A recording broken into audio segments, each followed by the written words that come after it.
കണ്ടില്ലേ ആ പുള്ളി എന്ത് നിസ്സാരമായിട്ടാണ് 150ഉം 200ഉം കിലോ വരുന്ന ആ ഒരു എൻജിൻ സിമ്പിളായിട്ട് മാറ്റുന്നത്. അത് സാധാരണക്കാർക്ക് പറ്റുമോ? ഒരിക്കലുമില്ല.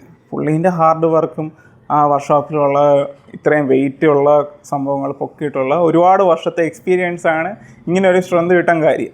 പുള്ളീൻ്റെ ശരീരം കണ്ടില്ലേ, വലിയ സൈസൊന്നുമില്ല, ബോഡി ബിൽഡേഴ്സിനെ പോലെയുള്ള സൈസൊന്നുമല്ല, വളരെയധികം ലീനായിട്ടുള്ളൊരു വ്യക്തിയാണ്, നല്ല മസിൽസ് ഉണ്ട്.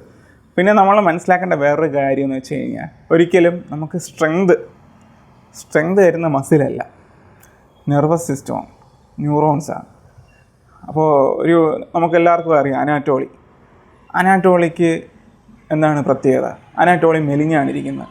പക്ഷേ അനാറ്റോളിനെക്കാട്ടി 2 ഇരട്ടി ഹ്യൂജായിട്ടുള്ള പല ബോഡി ബിൽഡേഴ്സിനെ എടുക്കാൻ പറ്റുന്നതിൽ കൂടുതലുമായിട്ടുള്ള വെയിറ്റ് അനാറ്റോളി ഫോൺ വിളിച്ച് വരെ തൂക്കിപ്പൊക്കുന്നതാണ്.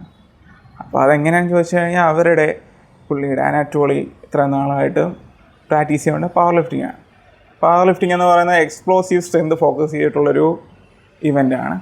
അപ്പോൾ അതിൽ പുള്ളി ട്രെയിൻ ചെയ്തിട്ടുള്ളതുകൊണ്ട് പുള്ളീൻ്റെ നെർവസ് സിസ്റ്റം വളരെയധികം സ്ട്രോങ് ആണ്. പതുക്കെ നമുക്ക് കയറ്റിയെടുക്കാൻ പറ്റുള്ളൂ. അതുപോലെ തന്നെ അത് കയറി വരാനും നമ്മുടെ മസിൽ ഡെവലപ്പ് ചെയ്യുന്നതിനെക്കാട്ടി കൂടുതൽ സമയം എടുക്കും നെർവ് സ്ട്രെങ്ത് ഒക്കെ ഡെവലപ്പ് ആകാനായിട്ട്.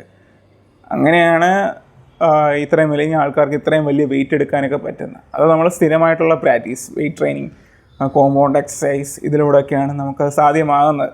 എക്സാമ്പിൾ പവർ ലിഫ്റ്റിങ്ങിൽ വരുന്ന ബെഞ്ച് പ്രസ്, ഡെഡ് ലിഫ്റ്റ്സ്, അതുപോലെ തന്നെ സ്ക്വാട്ട്, ഇതുപോലെയുള്ള ട്രെയിനിങ് ആണ് നമുക്ക് ജിമ്മിൽ പോകുന്നവർക്ക് ഈ ഒരു കേപ്പബിലിറ്റി തരുന്നത്. വർക്ക്ഷോപ്പിലുള്ളവർക്കും അതുപോലെയുള്ള ഹാർഡ് വർക്ക് ചെയ്യുന്നവർക്കും ഒരുപാട് ഫിസിക്കൽ എഫർട്ട് ഇട്ടാണ് കോമ്പൗണ്ട് മൂവ്മെൻറ്റ്സ് ഒരുപാട് വരുന്നുണ്ട്. അതുകൊണ്ടാണ് ആ പുള്ളിക്കും ഇത്രയൊരു സ്ട്രെങ്ത് ഉണ്ടായത്. Huge respect for him.